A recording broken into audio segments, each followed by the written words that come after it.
Bíblias do livro de Salmos, Salmos 19. Eu quero ler com vocês em dois livros, começando com Salmos, se você pudesse colocar em pé. Salmos 19, versículo 1.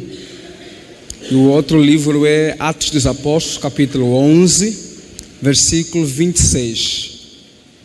Está escrito assim, Salmo 19. Os céus proclamam a glória de Deus, e o firmamento anunciam as obras das suas mãos. Vamos ler também Atos dos Apóstolos, capítulo 11.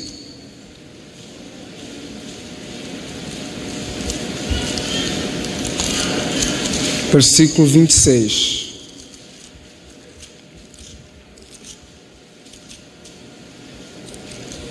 Está escrito assim: tendo encontrado, levou-o para Antioquia, e por todo um ano se reuniram naquela igreja e ensinaram numerosa multidão. Em Antioquia foram os discípulos pela primeira vez chamados cristãos. Pode retomar o teu assento. Sentimento de honra que domina meu coração em estar com os amados aqui para juntos cultuarmos e adorarmos ao Senhor. Pastor, muito obrigado pela recepção, muito obrigado pela forma como nos tem tratado, e dizer que é um prazer estar com vocês aqui. Eu quero falar com vocês sobre agora é a nossa vez. E talvez você pergunte: Israel, agora é a nossa vez em receber alguma vitória, uma porta se abrir, agora é a nossa vez em experimentar um milagre. Não tem até problema nisso, nem um pouco, eu creio nisso, mas não é sobre isso que eu quero tratar. Agora é a nossa vez no propósito da revelação de Deus.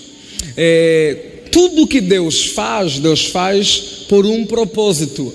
Nada Deus faz por acaso.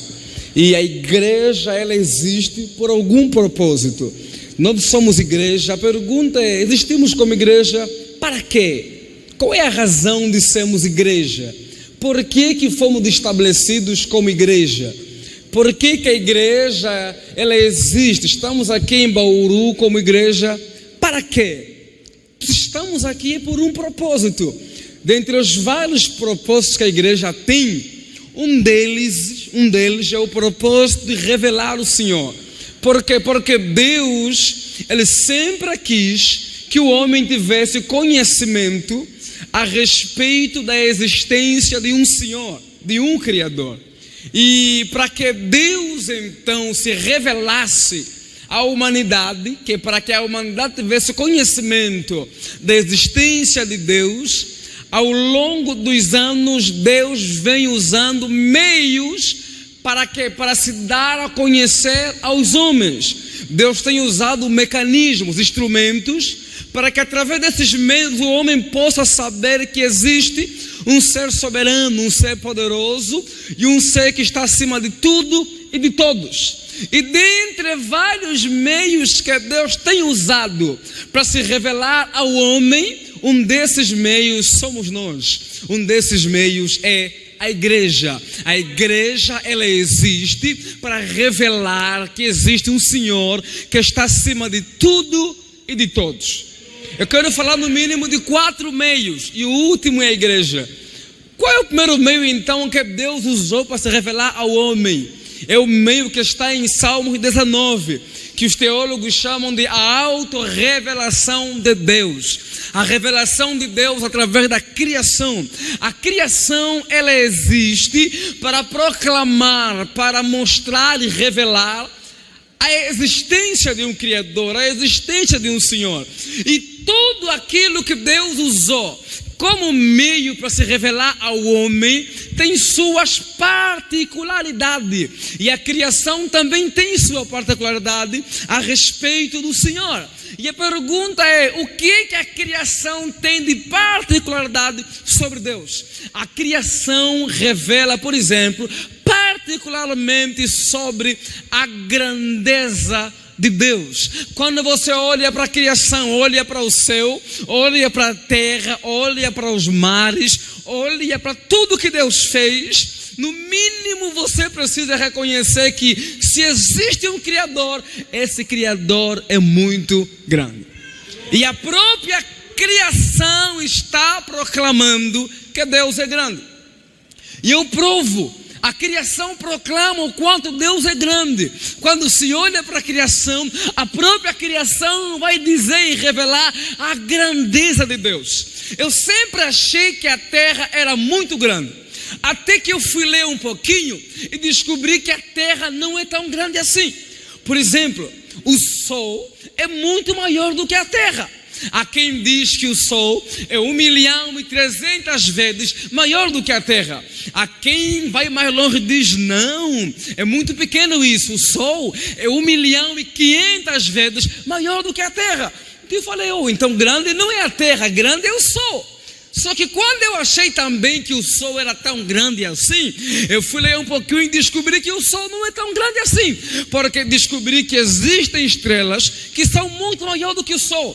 Por exemplo, a estrela Sirius, ela é 2,5 vezes maior do que o Sol. A estrela Antares, ela é 30 vezes maior do que o Sol. A estrela Arturo é de 15 a 18 vezes maior do que o Sol. E eu falei, opa, então grande não é o Sol, grande mesmo são as estrelas. Só que quando eu achei também que as estrelas eram tão grandes assim, eu fui ler um pouquinho e descobri que elas também não são tão grandes assim. Por quê? Porque eu achava que o céu era do tamanho da terra. Até que eu descobri que no céu existem bilhões e bilhões de galáxias, várias estrelas, e há escritores que chegam a dizer que tem mais estrela no céu do que grão de areia na terra. Eu falei, como é possível? Se uma estrela é maior do que o Sol e o Sol maior do que a terra, então o céu não pode ser o tamanho da terra. Por quê? Porque no céu cabem todas as estrelas. Se uma única estrela é maior do que a terra, então o céu é muito grande, porque lá tem muitas estrelas. Então eu descobri que grande não são as estrelas, grande é o céu. Só que quando eu também achava que o céu era tão grande assim, eu fui ler Apocalipse e eu fiquei de boca aberta, porque Apocalipse diz que um dia Deus vai enrolar o céu como um homem enrola a folha de um papel. Então sabe o que eu descobri? Que grande nem a terra, nem é o sol, nem são as estrelas, nem é o céu. Grande é quem os criou. Grande é o Criador dos céus e da terra. Quando você olha para a terra, olha para o mar, olha para o céu e as estrelas e acha que elas são grandes, a própria estrela, o próprio céu vai dizer, você só acha que eu sou grande porque você não conhece quem me criou. Porque se você conhecesse quem me criou, você iria descobrir que Ele é grande e infinitamente grande. E sabe quem está a dizer que Deus é grande? Não sou eu, é a própria criação. A criação está proclamando que Deus é grande. Irmãos, e ter noção disso me fez aprender a ter paz em meio a algumas dificuldades. Por quê? Porque se esse Deus grande caminha comigo, por que eu vou ficar tão temeroso em meio às complicações da vida? Ali então, depois é que eu me entendi o que Paulo queria dizer. Se Deus é por nós, quem será contra nós? Por que Paulo, por exemplo, não coloca o nome, mas coloca uma pergunta, quem será? Por que não coloca, por exemplo, se Deus é por nós, quem é o diabo contra nós? Se Deus é por nós, quem é o pecado contra nós? Se Deus é por nós, quem é as doenças contra nós? Por que Paulo não coloca o nome? Sabe por quê? Porque Deus não tem adversário em altura. Ele é tão grande que nada chega aos pés dele. E a criação está dizendo, Deus é grande e é infinitamente grande. Quem sabe você diz, mas eu não acho Deus tão grande assim.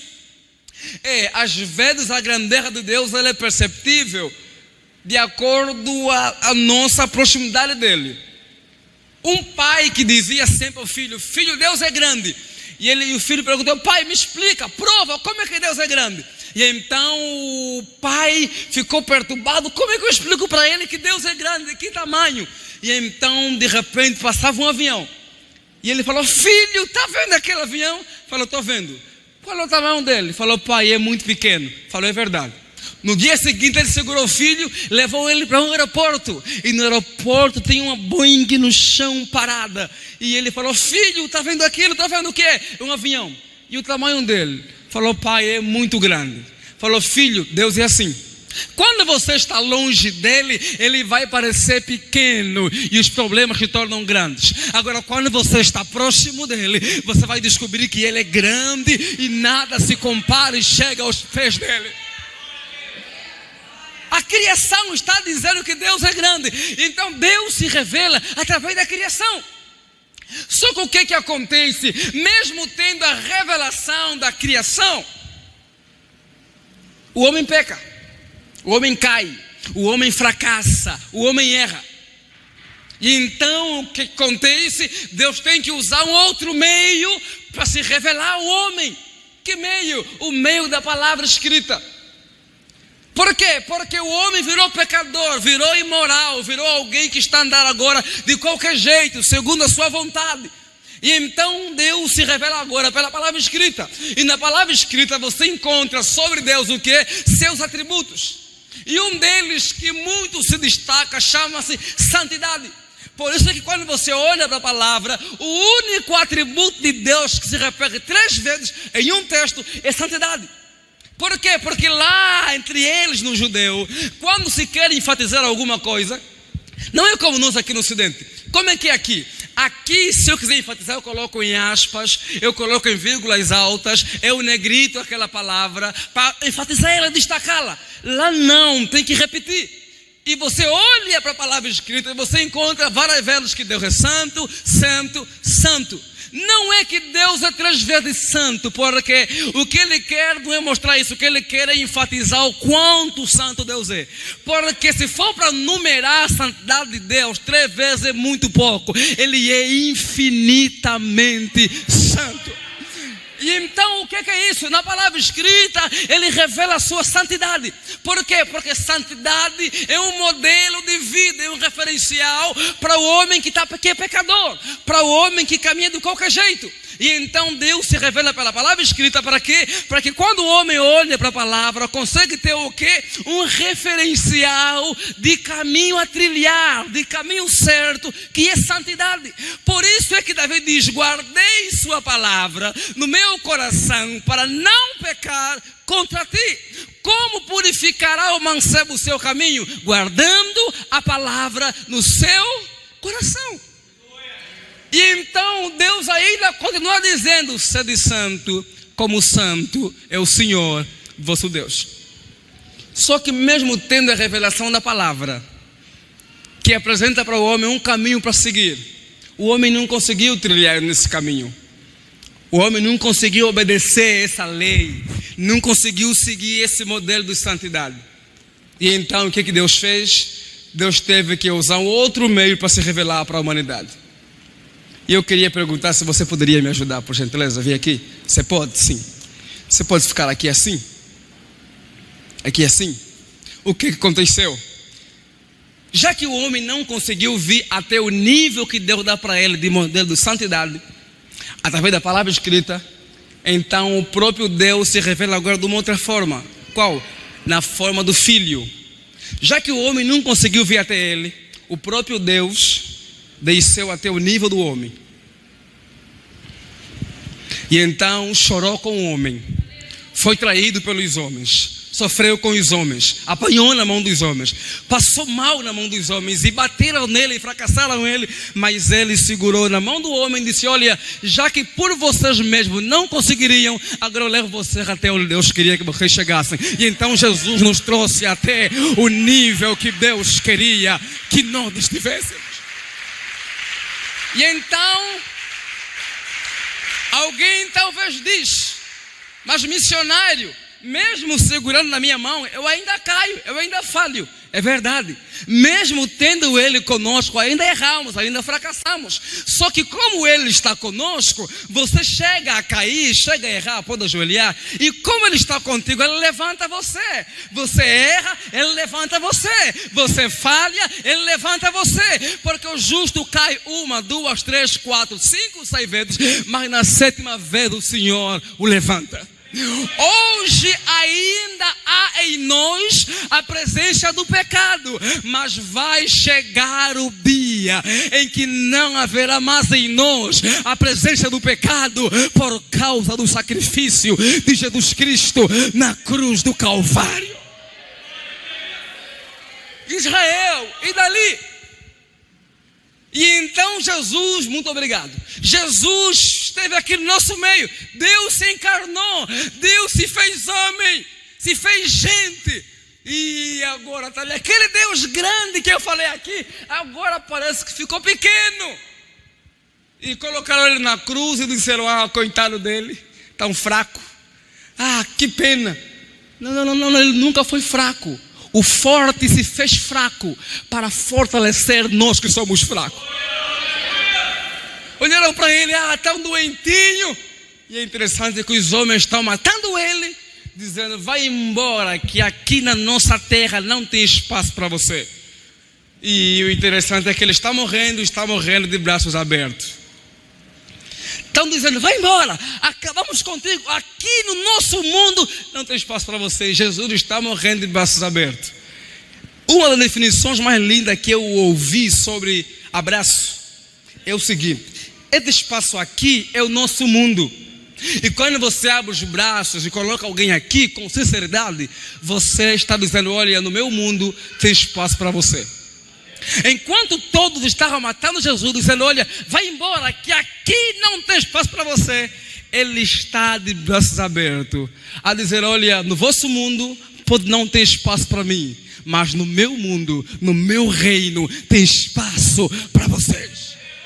E a prova disso é que no mesmo instante o ladrão estava aqui e disse: lembra-te de mim quando entrares no teu reino. Ele disse: hoje mesmo estarás comigo no paraíso, porque no meu reino tem espaço para vocês.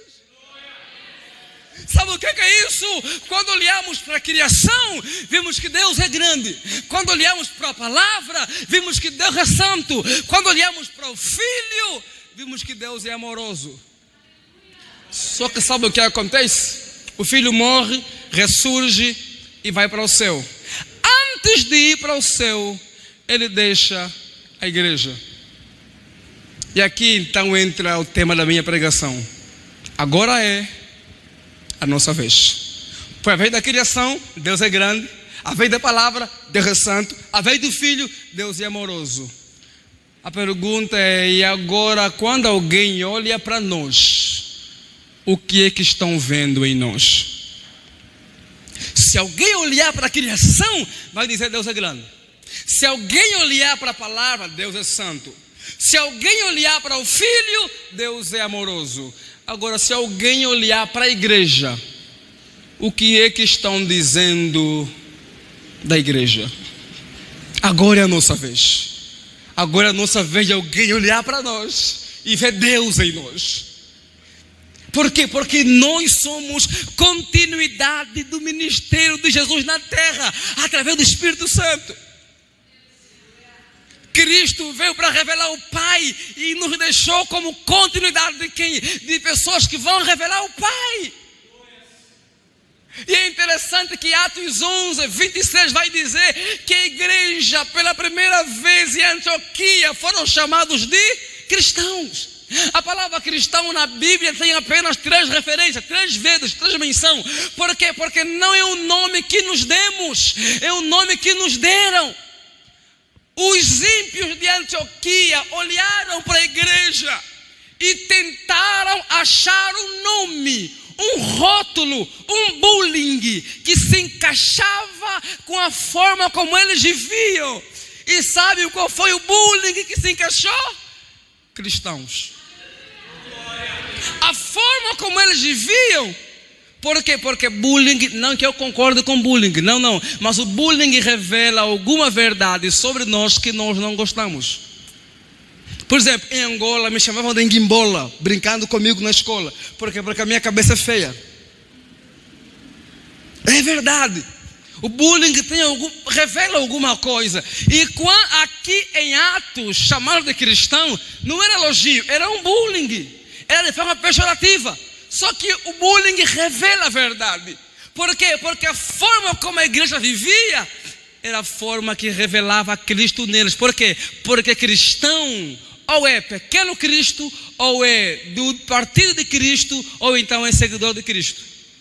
Então, quando os homens de Antioquia olhavam para a igreja, sabe o que eles viam na igreja? Cristo.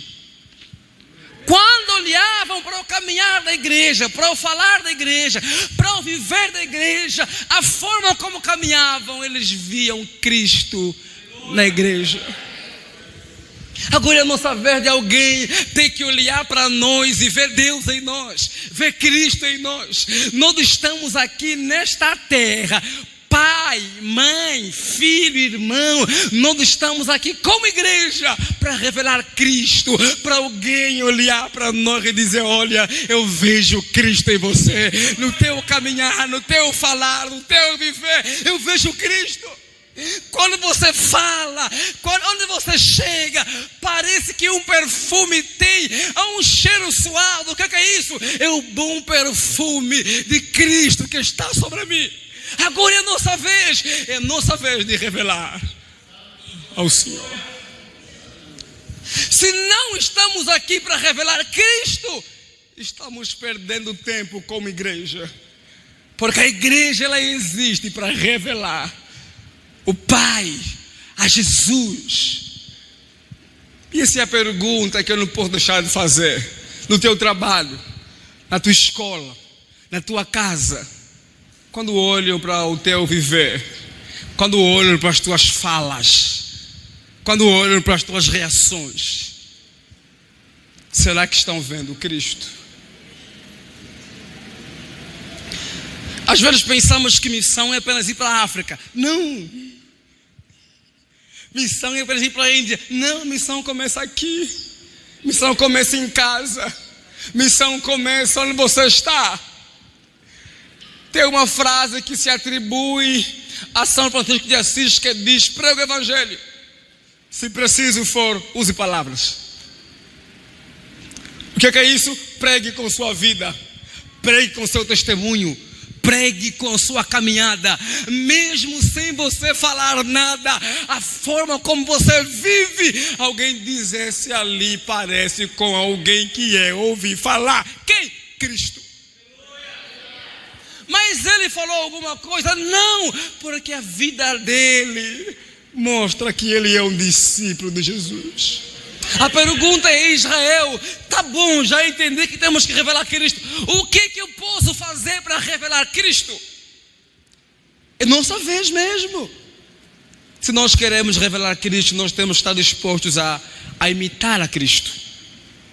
E a pergunta é: o que Cristo tem de virtudes, de lições para a gente imitar?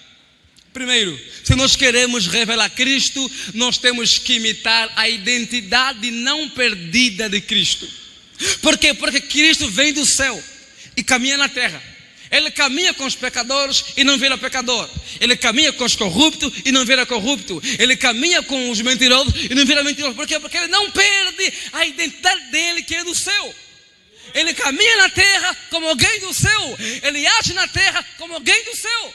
Se nós queremos revelar Cristo, nós temos que imitar isso de Cristo. Não perder a identidade do céu. Nós estamos na terra, mas não somos da terra. Nós somos do céu. Então caminhe na terra como alguém do céu. Fale na terra como alguém do céu.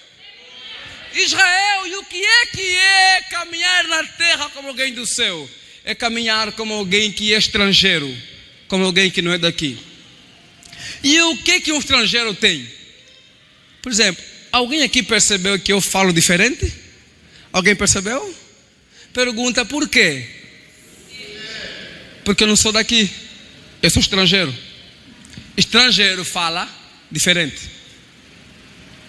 Quem já comeu comigo sabe que eu não como arroz e polenta no mesmo prato.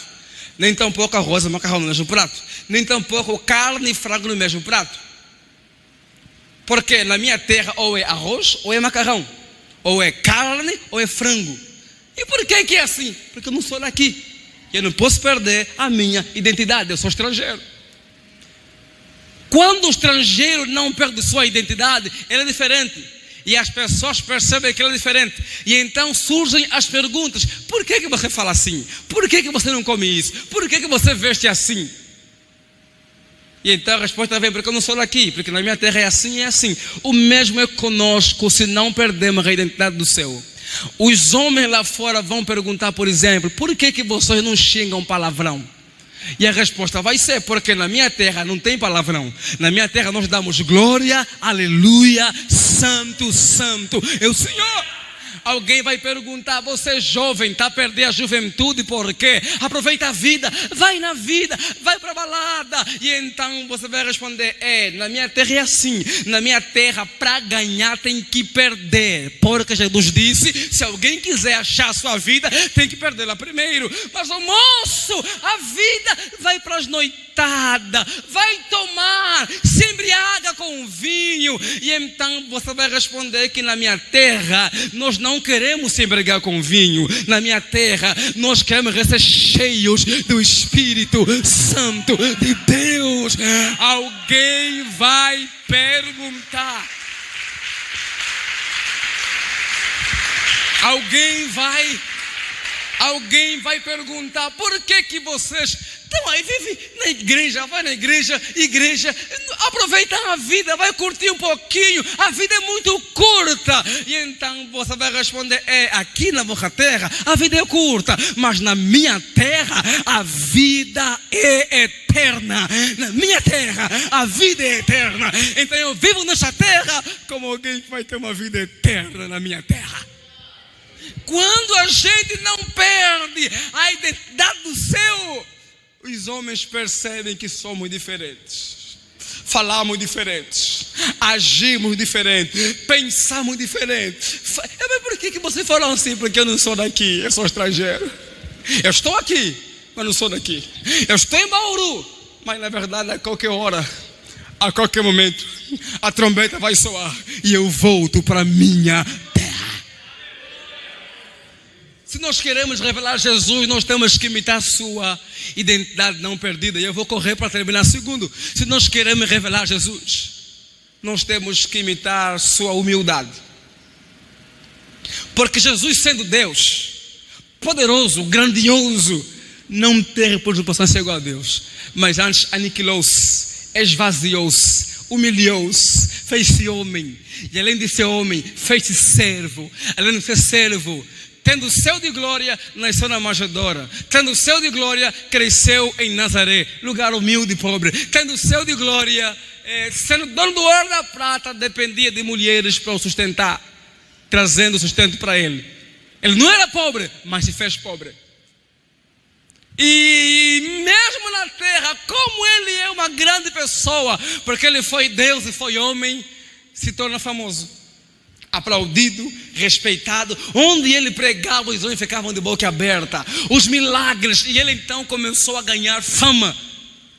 E você olha para João capítulo 1, João fala dele, testemunha dele. João capítulo 2, ele vai numa festa e ele transforma água em vinho. Capítulo 3, você encontra um homem sábio como Nicodemo, procura ele para querer ouvi-lo. Capítulo 4, ele toca uma mulher que ninguém podia tocar, ninguém podia se comunicar, ganha para ele e se torna uma missionária. Capítulo 5, um homem que era paralítico na essência começa a andar. Capítulo 6, ele faz que multiplica pães e peixes e sustenta uma grande multidão. Capítulo 7, ele está numa festa e ele começa a pregar. E alguns homens que receberam uma ordem para prendê-lo chegaram, em vez de prendê-lo, decidiram sentar para ouvi-lo. Depois que ouviram ele, levantaram, foram embora sem prendê-lo. Chegaram nos patrões, perguntaram: onde é que está o homem que mandaram prender? Disseram: olha, nunca ninguém falou.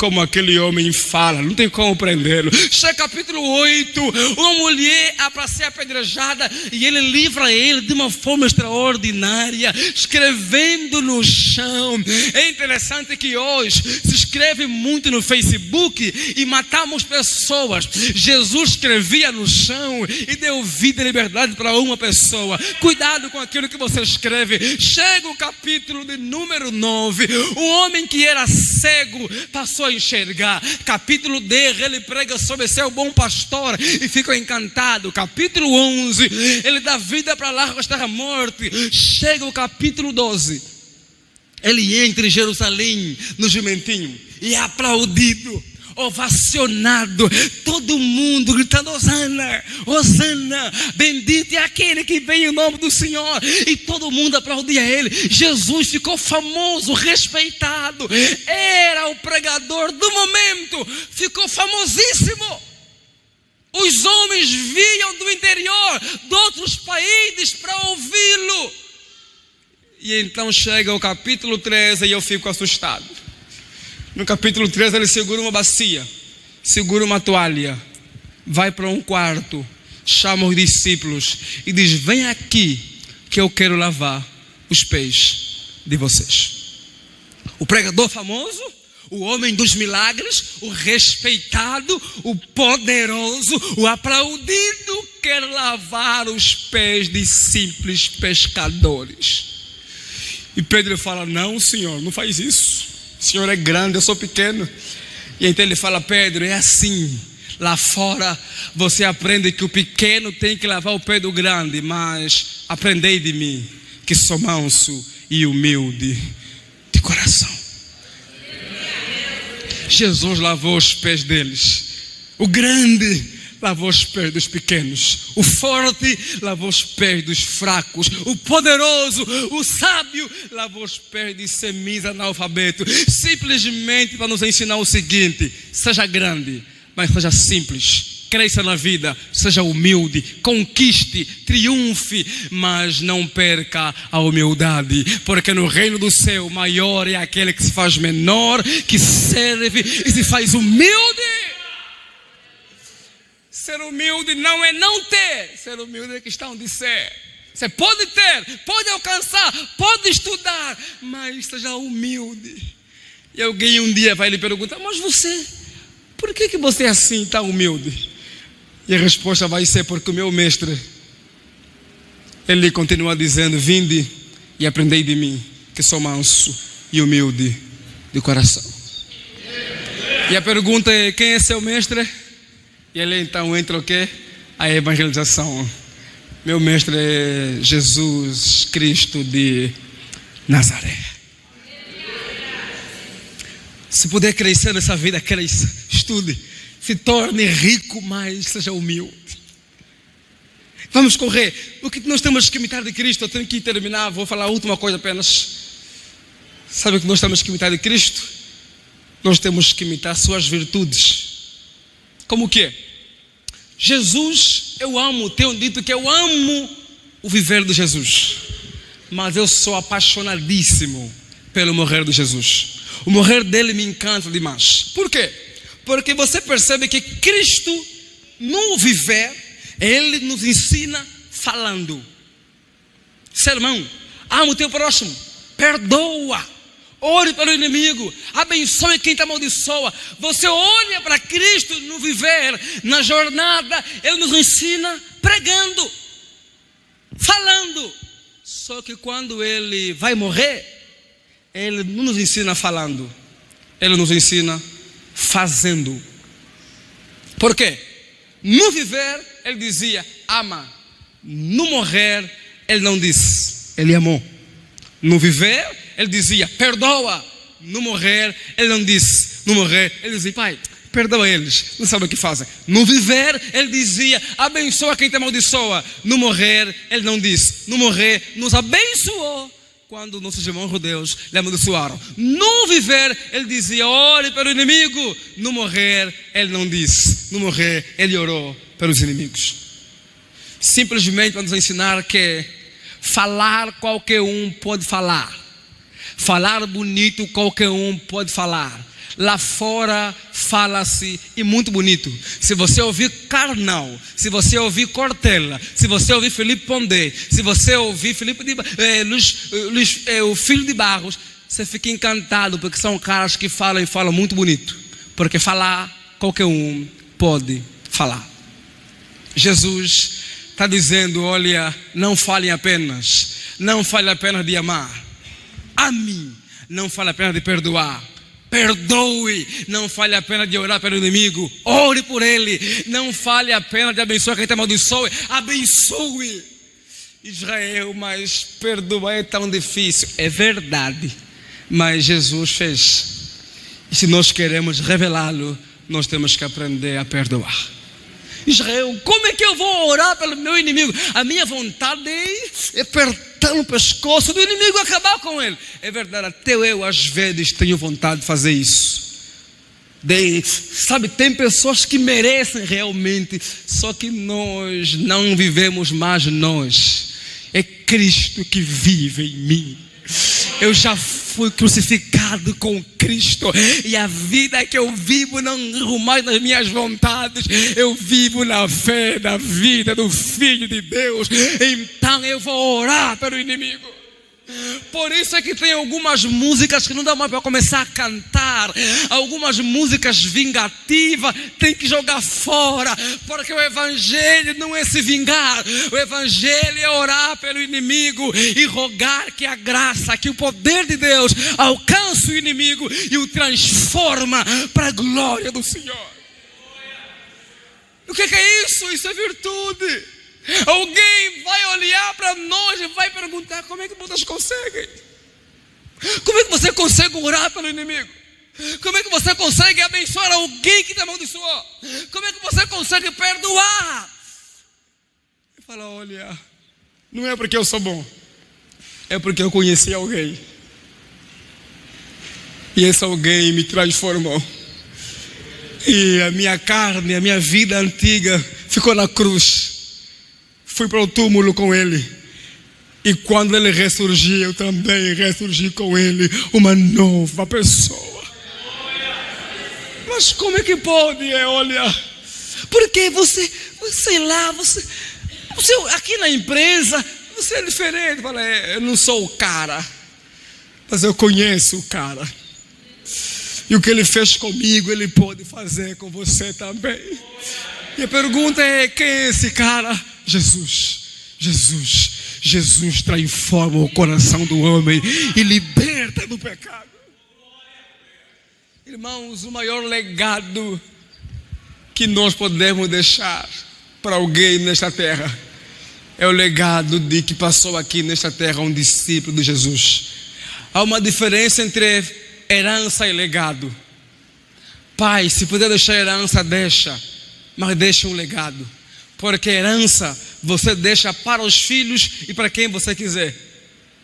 E às vezes a herança traz morte e divisão na família. Agora, legado, você não deixa para eles, você deixa neles. Isso não passa, isso ninguém rouba, isso não acaba, isso é eterno. Vão dizer: olha, passou aqui nessa empresa um homem que foi um bom profissional, um bom médico, um bom enfermeiro, um bom homem.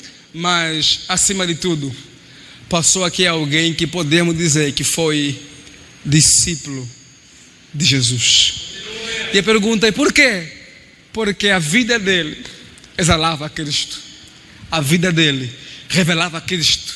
O falar dele, as atitudes dele, o agir dele revelava Cristo. Agora é a nossa vez. Alguém precisa olhar para nós e ver Cristo em nós. Em casa, onde estivermos, que alguém veja Cristo em nós. Se coloque em pé, por gentileza, em nome de Jesus. Não se conforme em cultuar apenas. Não se conforme em cantar apenas. Não se conforme em pregar apenas. Agora é a nossa vez. É a nossa vez do teu esposo olhar para você e ver Cristo em você. Tua esposa, teu filho. Dizer, olha, quando eu olho para o pai, quando eu olho para a mãe, eu vejo Cristo neles. Eu tenho dito que foi por isso que Josué não disse, minha casa e eu serviremos ao Senhor. Mas disse, eu e minha casa serviremos ao Senhor. Por quê? Porque antes da minha casa vem eu. Josué chama a responsabilidade para ele e diz, eu sou o modelo. Se em Israel faltar servo do Senhor, na minha casa não vai faltar, porque quando eles olharem para mim, vão ver em mim um modelo de servo do Senhor. Se não tiver referencial do servo do Senhor em Bauru, ou então na igreja, que na tua casa não falte. Que teus filhos, que teu esposo, que tua esposa olhe para si e diga, eu tenho um referencial de discípulo de Jesus, de servo do Senhor, de cristão. Essa é a maior honra que nós podemos ter. Alguém olhar para nós e ver que nós somos discípulos de Jesus, não porque falamos, mas porque a nossa vida está mostrando para ele Cristo que está dentro de nós. Essa é a minha oração diária, que onde eu chegar, Cristo seja revelado, sem mesmo que eu diga alguma coisa a respeito de Cristo, apenas através do meu viver e do meu caminhar. Que a mente de Cristo se forme em nós diariamente. Que a vida de Cristo esteja em nós diariamente, porque agora é a nossa vez. Feche teus olhos, por gentileza. Pai, em nome do Senhor Jesus, nós queremos, nós entendemos que agora é a nossa vez. A criação tem feito o seu papel perfeitamente, a palavra tem feito o seu papel de uma forma extraordinária, Jesus fez seu papel de uma forma maravilhosa. Nós não queremos perder, no mínimo não queremos perder para a criação. Se alguém olha para a criação e vê que o Senhor é grande, que alguém olhe para nós e veja Cristo em nós. Nos ajuda, forme a mente de Cristo em nós. Molda nosso ser, transforma-nos dia após dia e nos ajuda a entender que missão não começa lá, missão começa aqui. Nos ajuda a entender que ser missionário às vezes não é ir, às vezes é ficar e pregar Cristo aqui, através da nossa vida, porque nós sabemos que nem todos vão poder ir, mas se nem todos poderem irem, nós podemos fazer missão, independentemente do local que estivermos, através da nossa vida, do nosso testemunho, que o mundo veja Cristo em nós, que os nossos parentes vejam Cristo em nós, que nossos amigos vejam Cristo em nós, professores, colegas, vejam Cristo em nosso viver, Cristo em nosso falar, Cristo em nosso agir, Cristo em nosso comportar. Esse é o nosso desejo. Nos ajuda a melhorar, em nome de Jesus. Amém.